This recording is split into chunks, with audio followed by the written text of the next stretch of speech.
Greetings, students of Diablo Valley College, and anyone else who cares to be listening. Diablo Valley College, broadcasting to my costume students.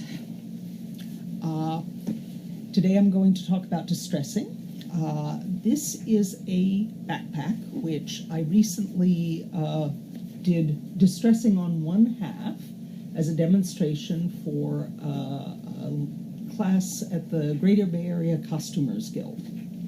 And I'm going to talk about the different materials and things that are used to get this kind of effect of making something look old and grungy and dirty and beat up, and how you can do that with costumes. Are fancy items available from Manhattan Wardrobe Supply. I do not expect you to buy these. The most important thing, though, is you need protective gear. Most importantly, heavy-duty leather gloves, or to be more specific, a heavy-duty leather glove for your non-dominant hand. That is to say, if you're right-handed, you need one for your left hand. If you're left-handed, you need one for your right hand. It's desirable to have a shop coat or painter's gear, some sort of covering if you're going to do dyeing or painting. Nuisance dust mask if you're going to be doing fairly violent distressing that puts up a lot of fibers. Respirator if you're going to use spray paint or melting a fabric with a heat gun. And a long-sleeved heavy shirt and pants for working with power tools, please don't. Or a heat gun, which you can, but please remember, whether or not you are at DVC, the rule is don't set fire to yourselves or the theater. In this case, don't set fire to yourself or your home.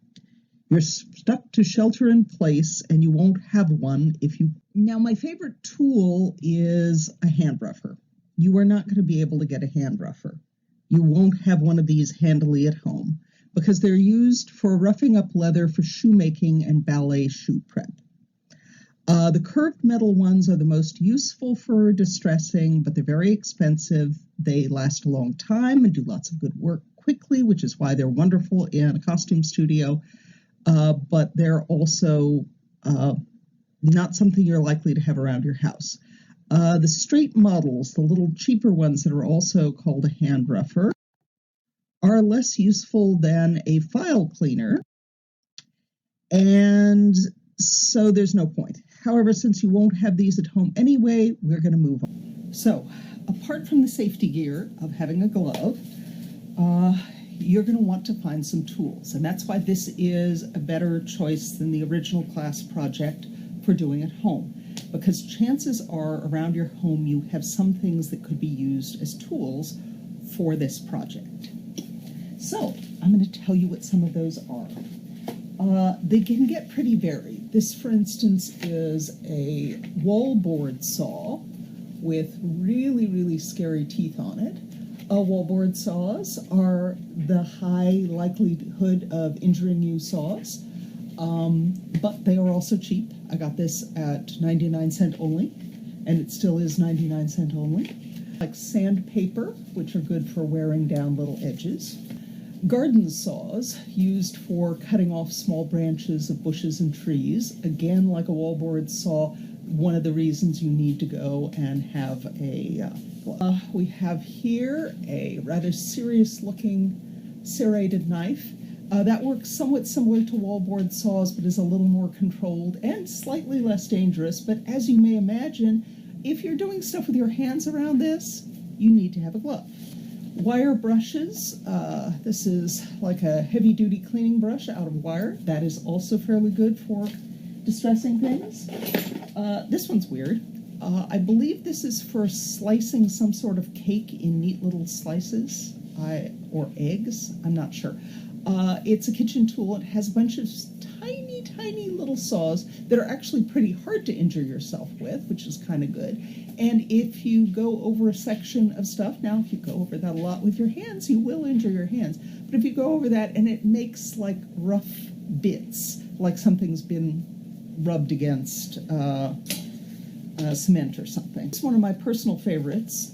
People don't usually injure themselves with this one that often because they understand how dangerous it is. This is a linoleum cutter. for doing flooring. But it's great when you're taking a big skirt or a large swath of fabric and you need to get a lot of tears in it, especially if you get one of these that's kind of dull. That is to say, one that's been sitting in your garage and getting rusty and was used for installing linoleum like 30, 40 years ago. That actually is your friend, because the duller it is, the more the tip just grabs into the fabric, and then when you pull, it doesn't cut, it tears. So it's a great thing for pulling and tearing and pulling and tearing and making big rip. Other things that are good when you break scissors, those two are good for stabbing and cutting and ripping fabric. Files. If you have a garage and you have files, or if you do woodworking and have files, these wear stuff out really, really well and are very, very effective.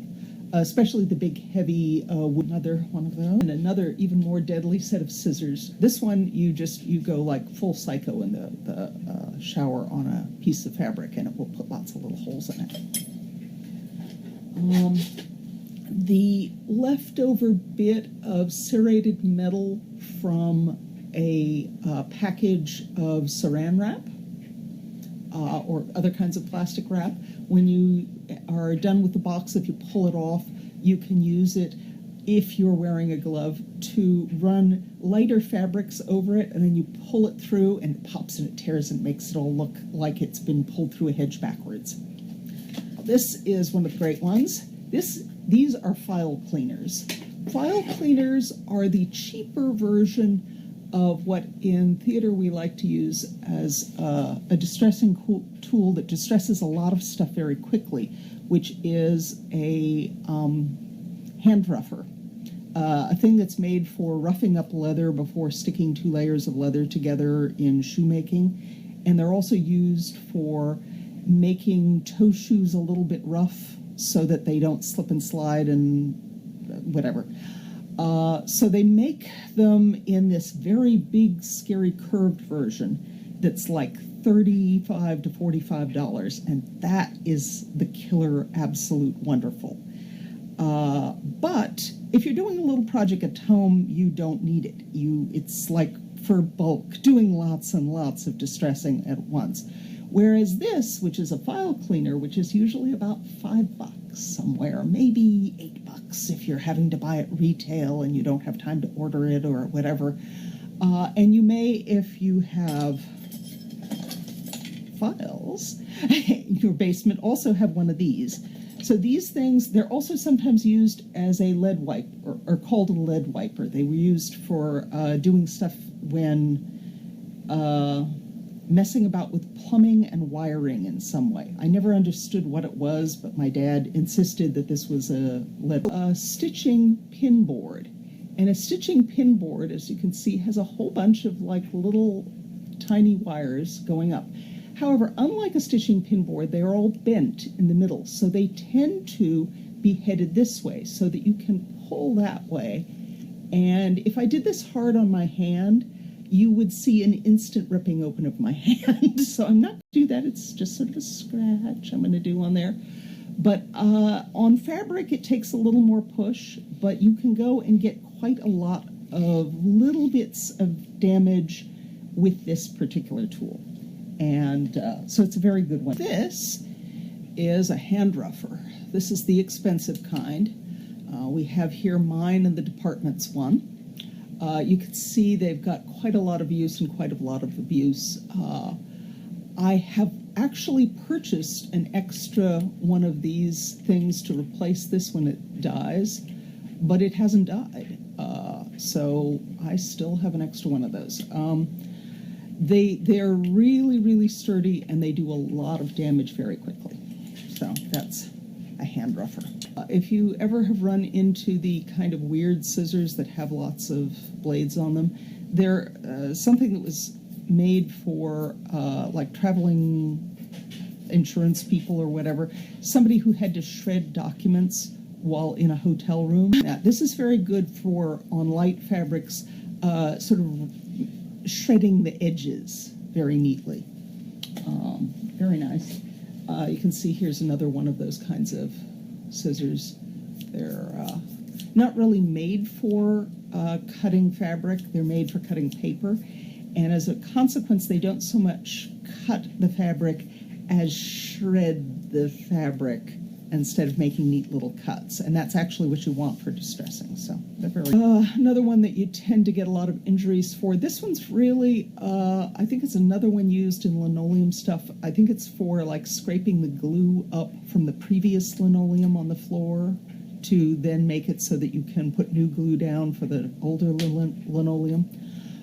Either that or it's for some kind of woodworking. Maybe both. Who knows? But whatever, if you happen to have one of these around, this is especially good for roughing up leather. If you have shiny leather or fake leather and you want it to get roughed up so that it looks like it's been through a war, this is your tool. The things that actually, apart from roughers and file cleaners, that do the most damage are any kind of grater that instead of having the nice, neat little oval holes that are used for grating cheese, they have these little holes that are kind of like somebody poked a nail through a piece of metal and left little sharp shards coming out one side. This is an example of a kitchen tool that is good for this kind of thing. Kitchen tools that are likely to injure you are also really good for this. And any sort of grater that has this surface that has that poked through with a nail quality is one of the best tools you've got, because it does lots and lots of shredding, and it doesn't actually go where you don't want it to. It's a precision tool for all practical purposes. The other thing that's kind of nice is you can get them more cheaply than other tools. And if you get them curved, or if you take a flat thing and you make it curved by bending it, you not only have more control, but you have a lot of manipulability as you're doing stuff, and it works very much more quickly if you have it bent. Oh, more files. Even more files. Oh, no, this isn't file. This is another wallboard saw. More files. So you can imagine there are quite a number of things in your house that probably would qualify. Even if you have a grater that's like this, that is those neat little ovals, and this is not really anywhere near as good for distressing as this is, as you can see simply by the amount of fabric that has been embedded in this one as compared to that one. This one doesn't work as well, but it will work. Also, if you take it and bend it like the other one is, it will work better. Don't do that to your mom's cooking. Another one that is fantastic and is super cheap, this you can get at most different kinds of dollar stores for $1. It's a callus grinder. And this one's weird and triangular. A lot of them have like a little flat area on it or curved round one. The curved round ones are the best, though this flat one has properties that the curved round ones don't do, so that it can get into little corners and do weird things. So it's very good. And this has the same kind of a nail pushed through a piece of metal kind of holes, where it's like, boop, something went up and then little shards of metal come up. Now, if you don't have any of these kinds of tools, but you have a tin can, a nail, and a hammer, you slice up your tin can and you stick the half of the tin can in the dirt in the garden, and then you start pressing nails through the inside of the curve, and you will have one when you are done, providing you haven't already injured yourself while making that.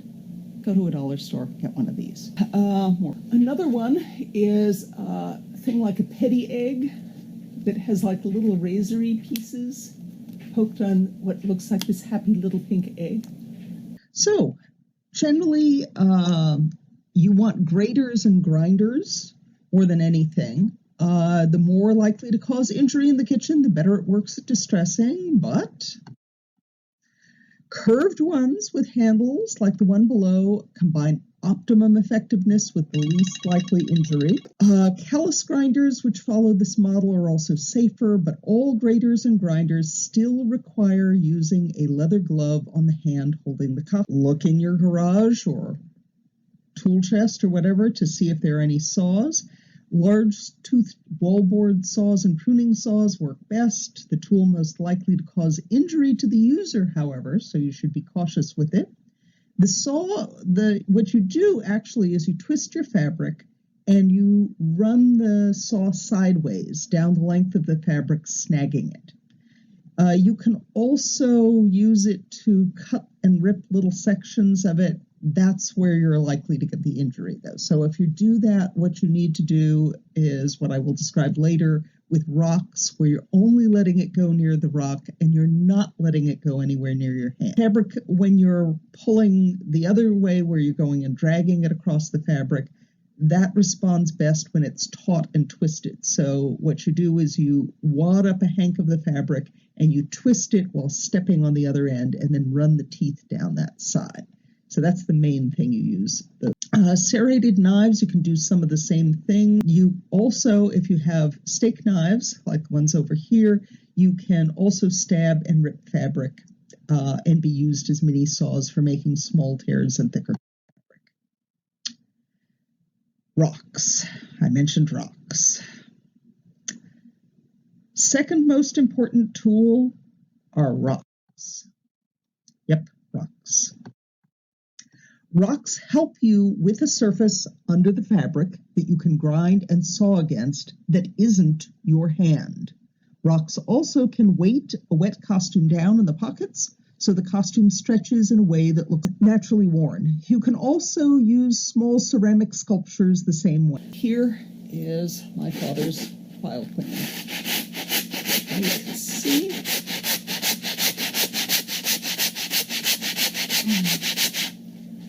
that you can do quite a bit before it goes too far.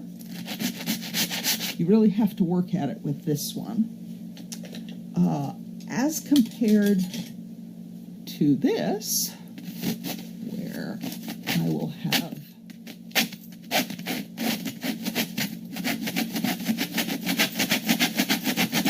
a bit more destruction happening a little bit faster. And surprisingly, this little one having some destruction. You can see it's really not that much so far.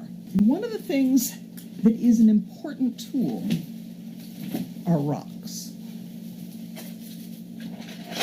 Like rocks. I'm also partial to using strange little china figures. They also are really good, and they both have basically the same thing. Is they're a very tough thing that has lumpy bits. And why these are important tools is, remember all the trouble I was having getting that corner to bead up, even with all my very nasty tools. Well, I'm going to go take a nice big fat rock and put my glove back on, and I'm going to do what you do. You take your rock and you stuff it underneath and you hold it in place with your hand, and that is why you can easily damage your hand, is you hold it like this. Now watch me doing exactly the same thing with the little tool. I've already gotten a tear.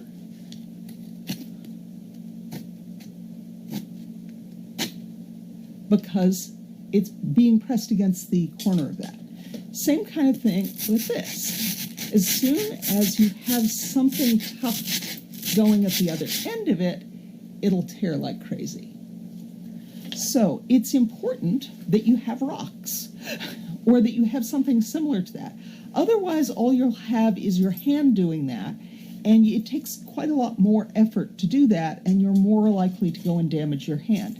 Now, we have the grating piece that I bent over. Let's see how much damage that can do when it has a rock behind it. Let's making lots of little holes in no time at all. Let's see, let's try this one. See if that will do much. It tends to be a little soft sometimes. No, but give it a rock underneath. So when you're looking for stuff to go and do this particular project, while it's important to look for all the other tools, one of the most important ones is rocks. So you need to find something that is either a rock or something like a rock, something that you can't damage too badly in order to go and put stuff against the part that you're trying to damage.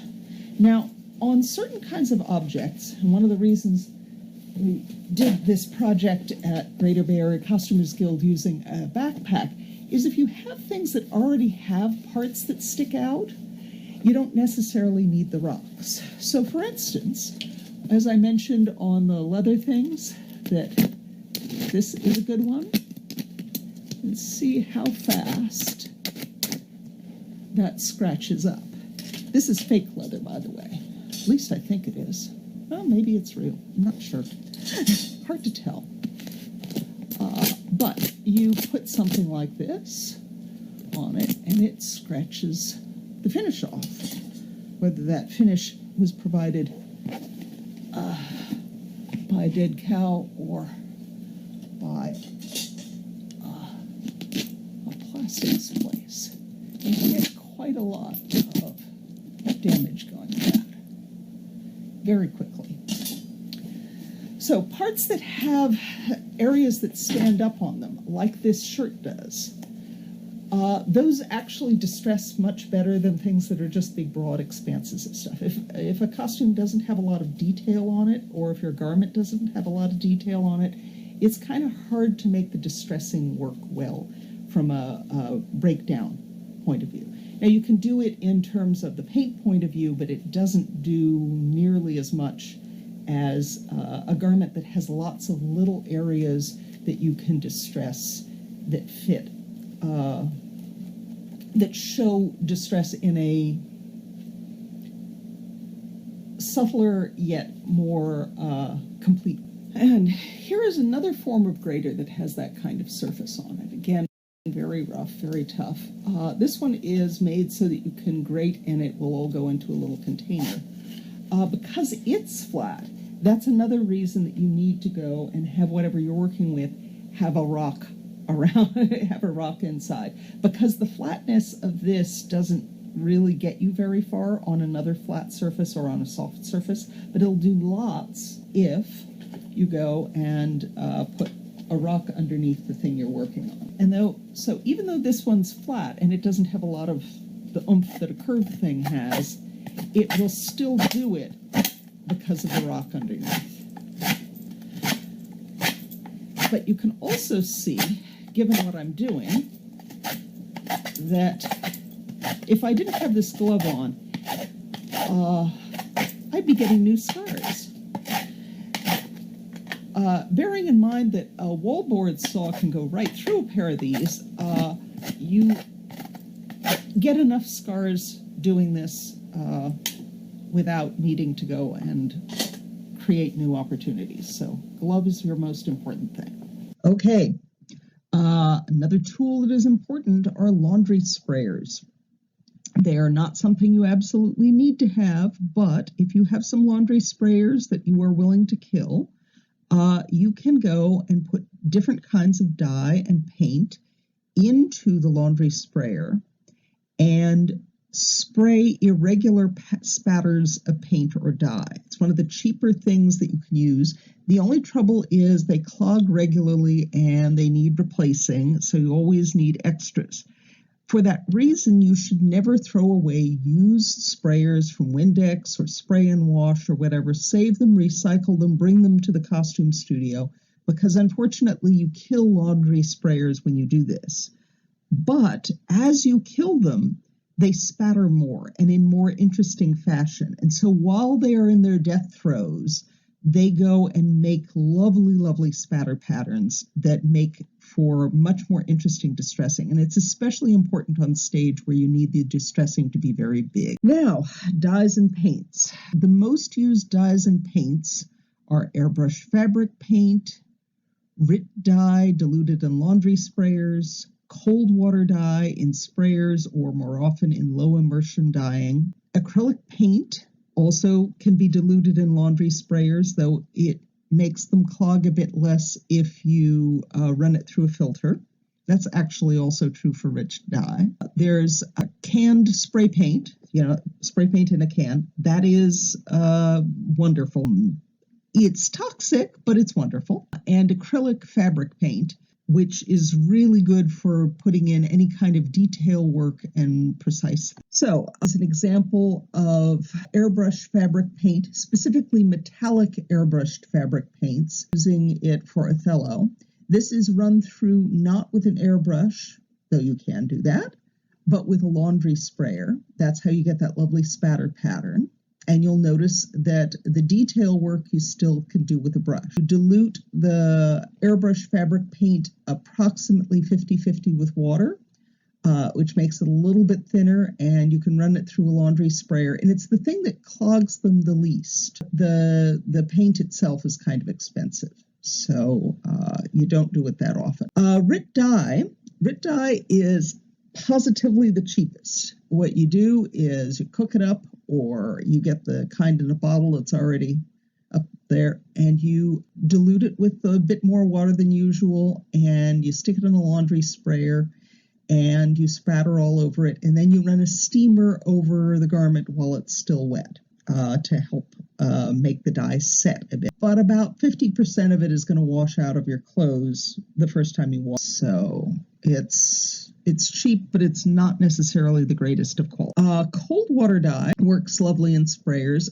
If you do that, you need to go, and afterwards you need to wrap it in plastic so that it stays wet longer. Cold water dye takes a longer time to set. And of course, you need to, with your cold water dye, have the correct kind of mordant. It isn't like where it comes with the mordant in the package. It's really only good on natural fabrics, but it's great for getting ombre color fade effects, as you can see here in a production of Fantastics, where you go and you stick the fabric going between two dye lots, going back and forth and putting layers of them on and off. Because they take such a long time to set, you have a longer time to work with them, and you can do these fade patterns fairly easily. Acrylic paint that is diluted and stuck in a laundry sprayer, they clog like crazy. They kill sprayers faster than anything, but they work on polyester, which a lot of things don't.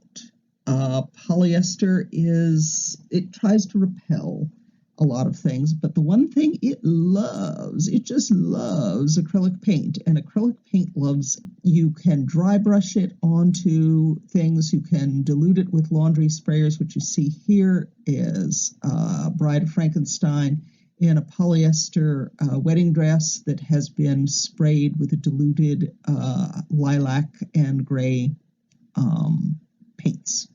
And here you have ones where they've been dry brushed on in sections onto a polyester suit. Trying to get anything else to dye a polyester suit just isn't going to get you any. Canned spray paint. Canned spray paint is the thing that dries the fastest, so it's the thing that's most likely to happen after tech rehearsal at 1 a.m. It's reliable, it's easy, it sticks to everything, but it's toxic. And the first time you wash it, about a third of it comes off in the wash. So it tends to be better on things that are outer garments that don't have to be washed, or things that are being worn for just a weekend or two that you can vodka into not being too disgusting for long enough for somebody to wear it, and then you wash it after the run of the show. So it's really popular one if you're doing a weekend run. It can get more troublesome over a longer period of time. Hand washing makes it come out less, so that's usually what we do. It is very, very fast, and you can get some really fun color. Then there is acrylic fabric paint, which usually comes in little bitty bottles, or you special order it. It's also kind of expensive, but when you're trying to do little hand-painted details and you want them really to pop and work well and still have some bendability to them, Fabric paint is, after all, the one thing that is actually for this job. That is the thing that allows you to go and put in little details, to put fading and shading and highlight and shadow, and do it all with a brush and get very, very specific and have it look marvelous and stay that way through a longer period of time. It can handle washing if you don't wash it too vigorously, and you have a good product with that. Now, other things that are used that you are less likely to happen to have any of those in your house: smear powder, pigment powders like Texas Dirt and Plains Dust, which are used to do sort of temporary stuff on it. That you probably don't have, but you probably do kind of have it, because you can, essentially, this is the same stuff that's in like powdered eye makeup. You just use a little bit of eye makeup for smaller amounts. This is what you would use for larger amounts. Shoe polish is also good. Very handy if you find some place where there's like old shoe polish and the shoe polish is dried up into little clots and things. That actually can get used for this sort of thing. It works kind of like a crayon. Now, there's schmear sticks that I mentioned. Schmear sticks are like the big crayon, and they do this lovely kind of dirt that goes on, and sometimes will come off, sometimes, nothing guaranteed on that, but it's a way of controlling it. It's also a very, very easy thing to work with.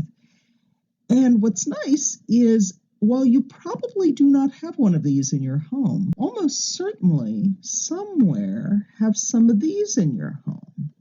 And these are kind of the same thing. What's more, you can do weird little precision stuff with them. So ignore the fact that there are crayons in your household, probably.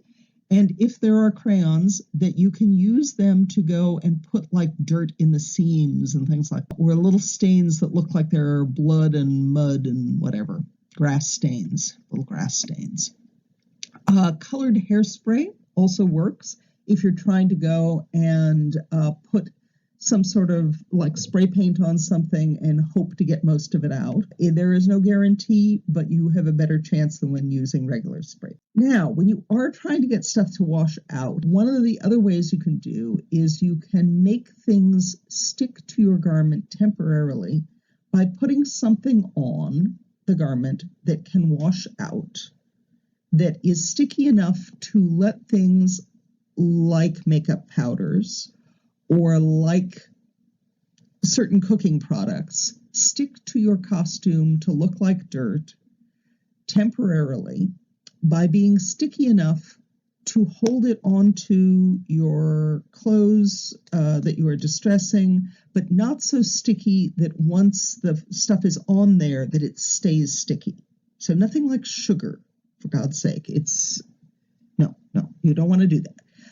But you can use hair gel, you can use Vaseline, you can use coconut oil. Vaseline and coconut oil are great for making grease stains. Hairspray is good both to help make it stick and to sort of cover over it to make it work a little. Different kinds of face creams, pretty much anything that you can get on a garment that would make it look oily or greasy or tacky for a little bit, and then you could get dirt on it that is artificial dirt, and then it'll dry up enough that it won't be like if you put something actually sticky like sugar. So when you want to do these reversible things, you want to put stuff on that is more likely to wash out. Now, those powdered pigments, including the eyeshadow, that's a little bit dicier. Those sometimes are a little intense. The eyeshadow one's not usually too much because, well, you don't want your eyes to get permanently dyed, so sometimes those are a little weaker and they will go off. But the ones that are easiest to remove, strange to say, are unsweetened cocoa, cinnamon, paprika, and talcum powder. The best thing about them also is if you were putting them in, you can go to your dry cleaner and say, this is cocoa powder. And they know what that is. And they know what the formula is for getting that off. Always tell them what it is, because they can't always tell. Cinnamon and cocoa I don't know if they come off the same way, but they look similar enough that they're not going to necessarily know just by looking at it. So if you go and tell them what it is, they have a much better chance of getting it off, and it also will prevent that stuff from getting off onto some other person's clothing and upsetting the dry cleaner and that person. They do a better job if they don't have to guess. How to do reversible distressing for star patch shadows for the Diary of Anne Frank.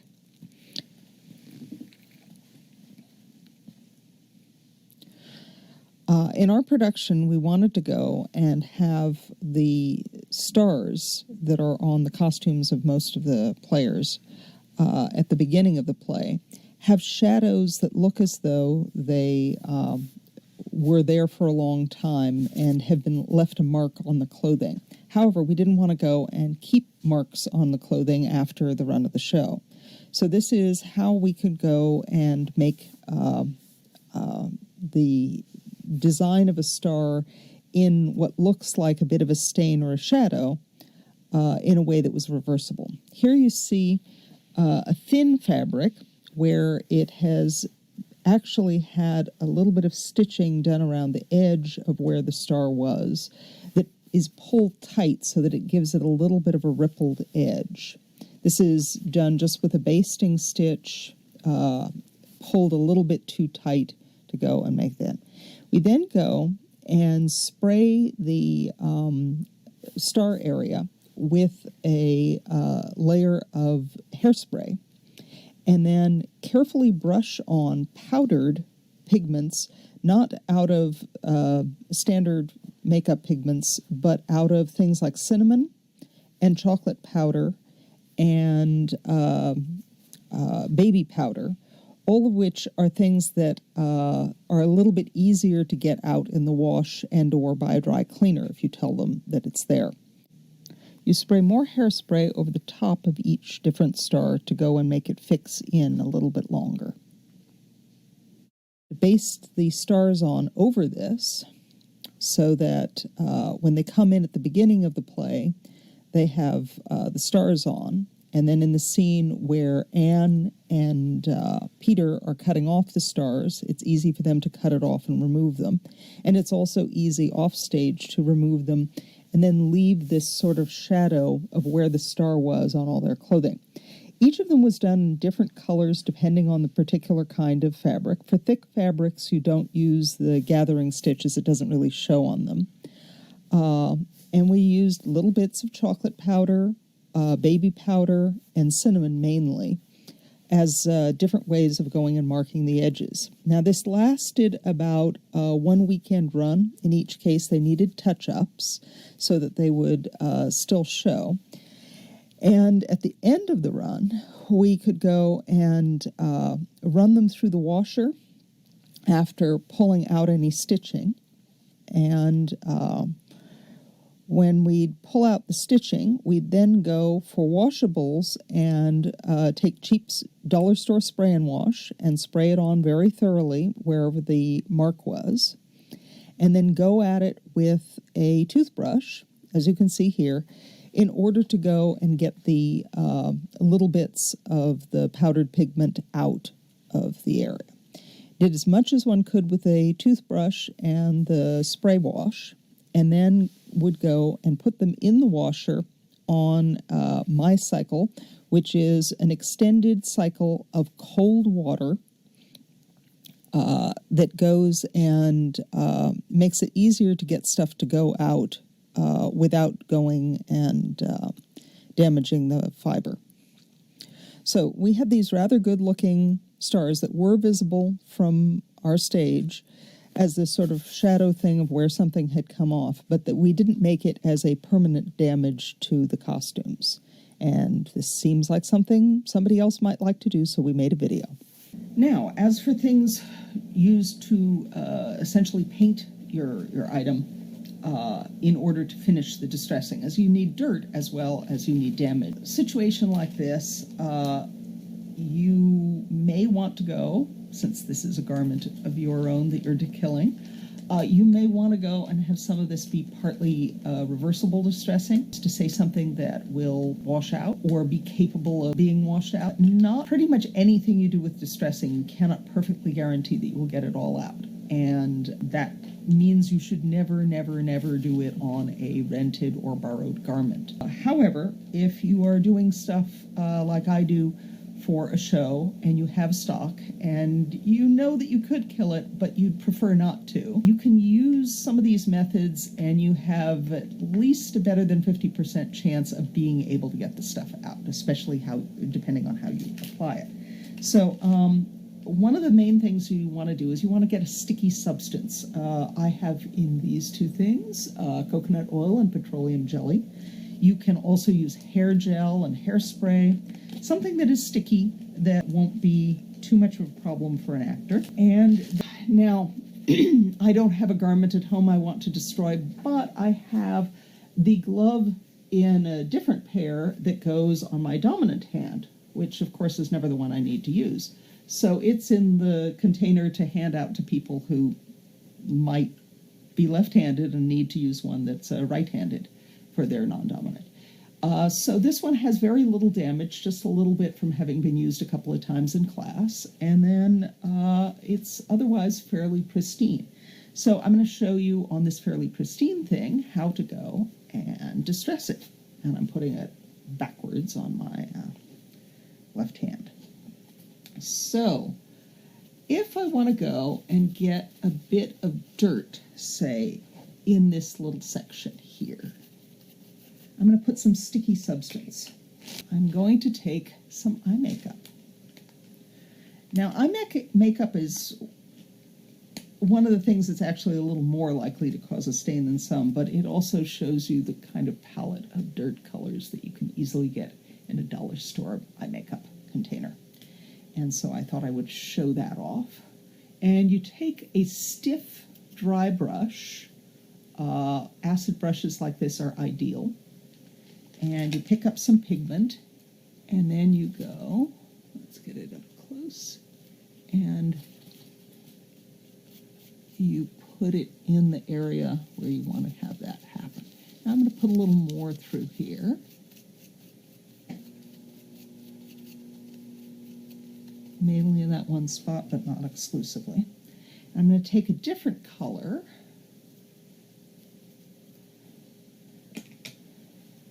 and put that in another spot. A bit more depth. Now, other things you can use to go and make stuff stick or do things are cinnamon and cocoa powder. Cinnamon and cocoa powder have two really good advantages in that they don't smell bad. People like the way they smell. And you can tell a dry cleaner, it's cocoa, it's cinnamon, and they know how to get that out. They may not know how to get something more exotic out or something that's kind of mystery meat to them. So if you have stuff that's like a regular food product for temporary distressing, as long as it doesn't have sugar in it that makes it sticky and impossible to live with while you're using it, you can do some really nice effects.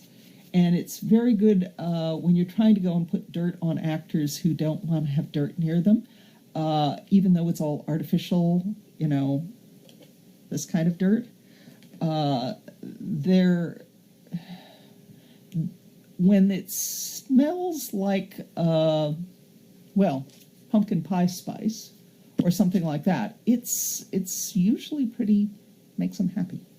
So they find it is not as threatening as they might have thought it was, and let you go and put them in something grubby.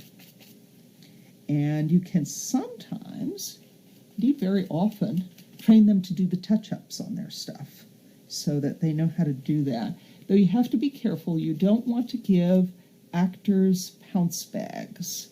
I tried that once, and a pounce bag, especially made from a sock, tends to lead to pounce bag fights in the hallway, which may be good for getting dirt on the costumes, but it's also very bad for everybody's breathing. So don't give them pounce bags in the form of a sock. It's a very good way of making a pounce bag easily and in a hurry. It's a very bad way to give it to an actor who's hyped up just before a performance. As I have leather here, leather, sometimes as it gets old, it gets like greasy spots, and petroleum jelly is particularly good for creating greasy spots on leather, as you can see here. You can grind it in, and you can work pigment into the greasy spot, and you can get something that looks like instant mechanic, depending on the color you use. I think I need a darker brown for that. Yeah, that looks more like machine grease. And that's just a tiny bit of eye makeup and a bit of petroleum jelly, also known as Vaseline. Now back with kitchen products, you can use cocoa powder. Look for cocoa powder that's pure cocoa powder and not one that has like for making cocoa. That is to say where it has sugar in it, but just the like baking cocoa. Same thing for vanilla. You can use vanilla to make little sort of mild stains that look very good and smell wonderful. But you need to use like the vanilla that they sell in bulk at Costco that is vanilla dissolved in alcohol with no sugar, as compared to vanilla dissolved in alcohol with lots of sugar to make it go longer, that you get from a dollar store, because otherwise you will make a sticky mess of your outfit. So we don't want that. What you want to do is you want to use these things to get different kinds of browns and golds and reds into spots. And one of the main things that you can do actually is you kind of, and this is why I put it on my hand, you kind of work it in. You want to do some part that's kind of squishing it in, and some part of it that is detail work. And there is a lot of detail work you want to do, especially if you're doing it for a costume up close. Costumes that are at a distance, we can kind of do the equivalent of get a bigger hammer. But even so, the best ones, the ones even from a distance that look well, are the ones that we put in a lot of little detail work onto edges of things so that you get this kind of look happening, but done by. There is a substantial difference between the ones where we're just kind of spraying things like from a cannon and shredding every which way. And the ones where we're going, okay, this is the lead actor, we're going to spend a lot of time looking at him, I better go and make every little part of this look good so that they notice. They don't notice the fact that it's weird. It looks real. So consider doing that. Now, another thing that is kind of useful is to also study things that actually are distressed in life or in photos. You probably have some things around your house that are beat up previously. Now, for instance, this, where I was saying you want to go and work it in, you want to work it in much more detail than I've got here right now. Now you'll see it's back on my dominant hand. Because, of course, my non-dominant hand has this. Now, this is a glove that was used for distressing. This is the kind of thing that happens to the gloves when they get a little old.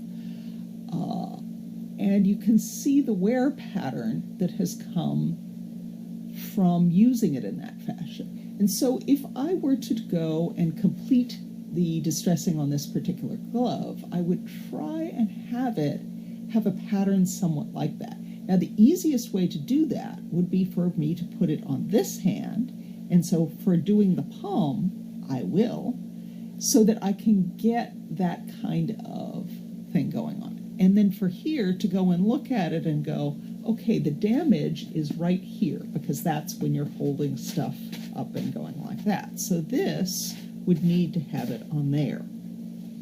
So studying actual things that are distressed and taking pictures of them whenever you see them. Like whenever we have somebody in the building who's like does plumbing on the outer parts of the building and they're, climbing into things, and I'll take photos of their shoes because they've got wear patterns that you only get if you spend a lot of time climbing into weird places and your shoes get damaged on the outer parts of the shoe and the top of the shoe, not just the bottom.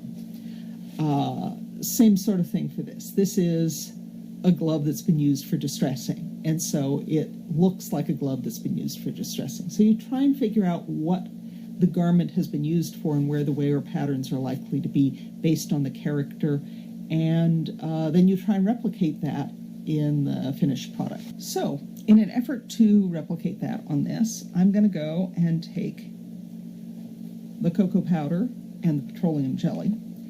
And first I'm going to go and take some of the petroleum jelly and smear quite a bit of that on the hand while I crunch the hand down. That is to say, it's getting the goo on it, but I'm making it into that shape. Then, while it's in that shape, I'm going to take the powder from my cocoa. Now, I won't get as many fine wrinkles as it's a heavier glove, but if I crinkle as I go and put it in there, this is a very messy version of it, but I'll go fast enough you can see. And I do the thing I mentioned where you work it in there. Sure enough, I've got those kind of wrinkles. I don't have the fine wrinkles, but I've got the ones that go in that line there, the same way that this has ones that go in that line there, where you've got little sections where it doesn't have the dirt on it, and then there are sections where it does in the folds. The folds on this are bigger than the folds on that, but it's basically the same idea. So sometimes you actually go and put on part of the garment to get it to do that and to get it to go into the correct shape.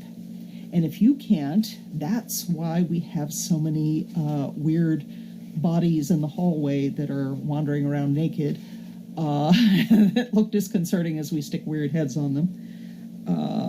But that's what they're for, and why they get replaced so often is they're the things that get the most damage, because you're doing this sort of thing and whacking all this stuff and spray painting and doing it in the dark at 1 in the morning after first dress rehearsal, and so they get a lot of damage.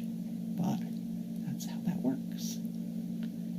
It has a pattern that is formed by your hand doing something messy and dirty with that. Now, for the distressing pattern, this is going to be tricky because I don't want to distress it so much I distress my hand.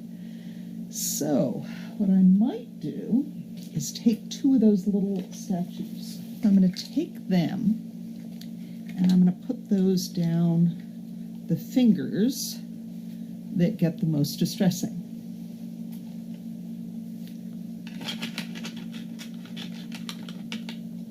And there's the tarsier. And there's Noah and his wife, and there's the rhinoceros, all going down into those parts. And then I'm going to put those under, or rather over, where my fingers are. So my hand is in there as much as it can go with those little doodads in, but there are little stiff parts that are like rocks that are over my hand. And so then I can hold it in that same position, but I have these things that are getting rubbed against, not my hand. So we're going to take this one.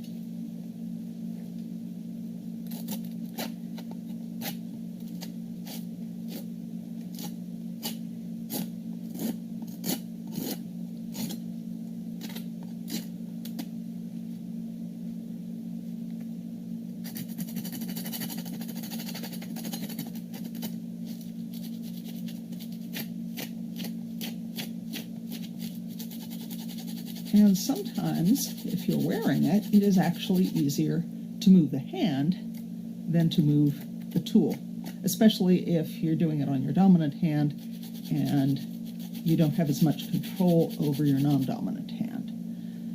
Oh, you can see it's slowly getting the knuckles worn in the same spots as the other one was. I then go and put some more powder. I would do this in paint in most cases, but the powder is going to be easier for me to deal with in my kitchen while I'm demonstrating this. And so you're just going to have to live with it that way. And I'm going to put a little bit of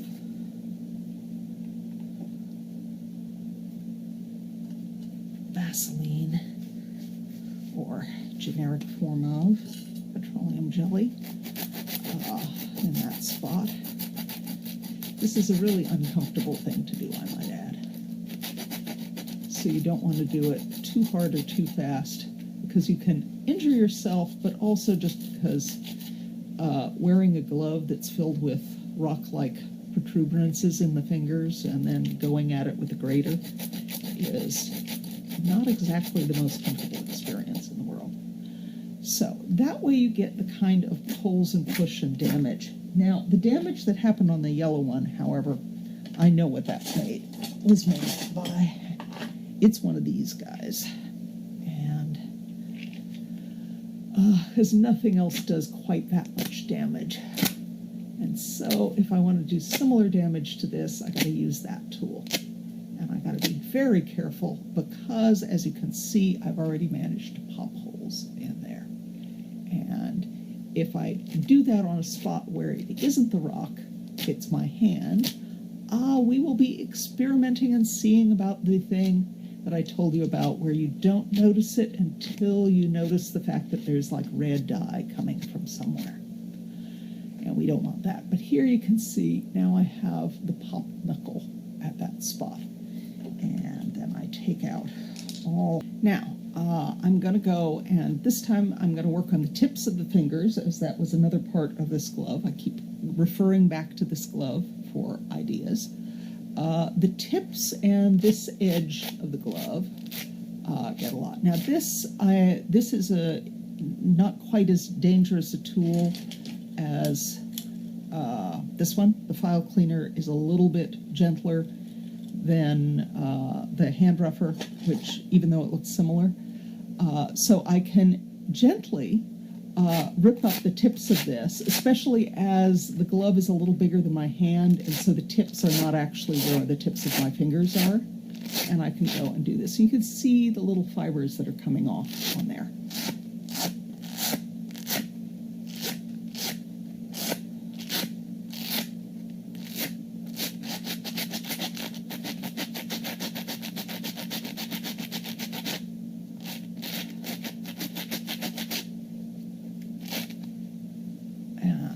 So now we have one that looks like one that's been used for distressing. It's got spots here that are worn and popped along where it would get damaged. It's got the fold lines of dirt and crevices and the darker sections up there.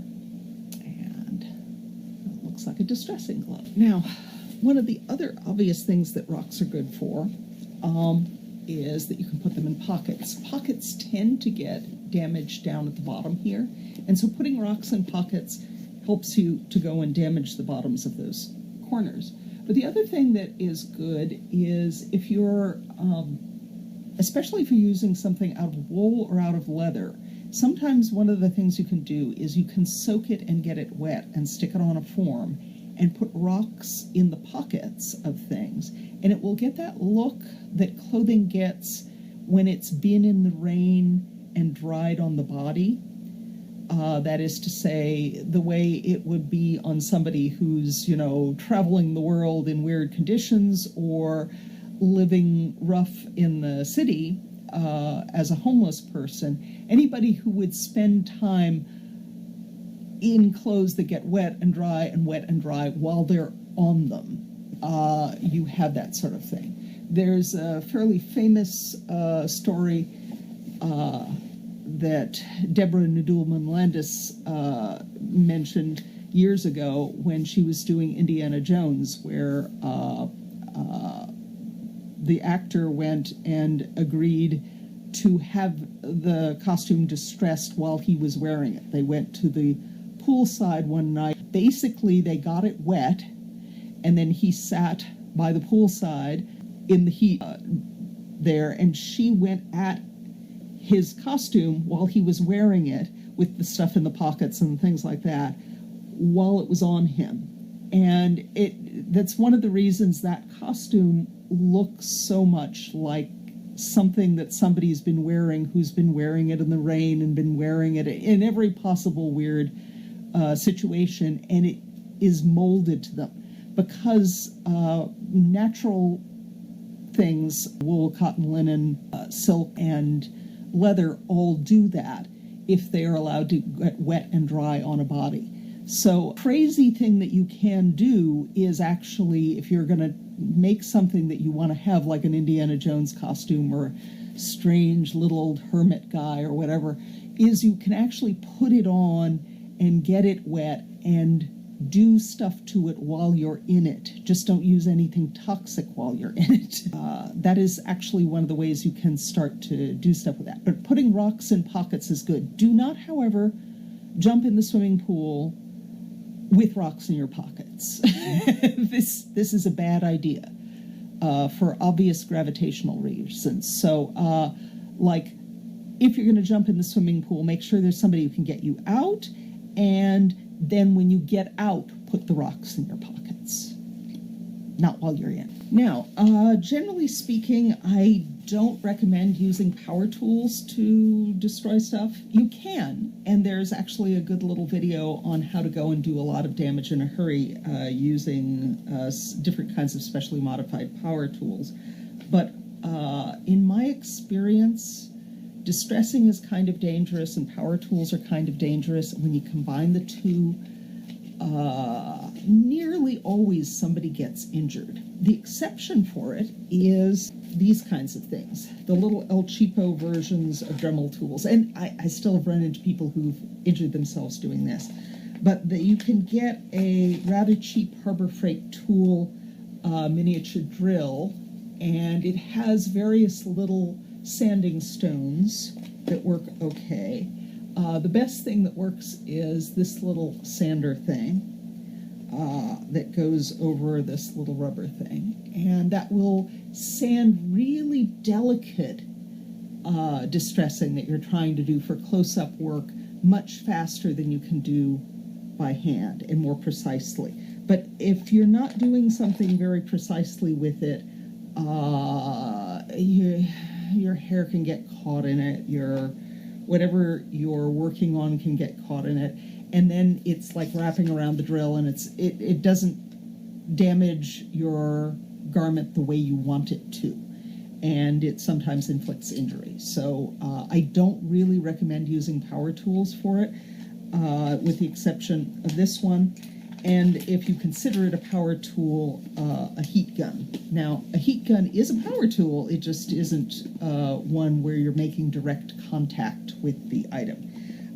And you definitely can injure yourself with a heat gun, but a heat gun is necessary if you must distress some kind of polyester or nylon to look like it's a natural fiber.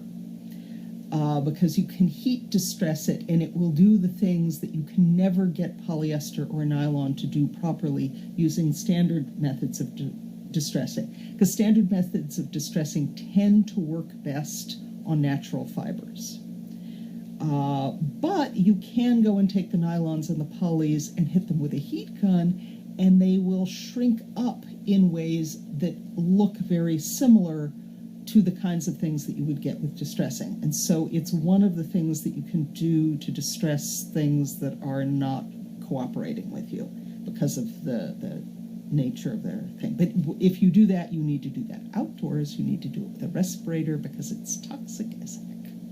And that is it. Thank you for having watched the video. And now, go look in your garage, look in your kitchen, see what things you can find that could perhaps be used to go and distress a garment of yours. If you don't wish to do this particular project, please go and try and think of an alternate project of similar complexity that is a costume-related project. There is a list of them that I'm building up on the Canvas site, and you can go and look at those and see if there's one that you would like to substitute for that. But I'm betting that this is one that you probably can find stuff for in your house, and it is kind of a fun project. So I suggest going for it. That is all. Bye.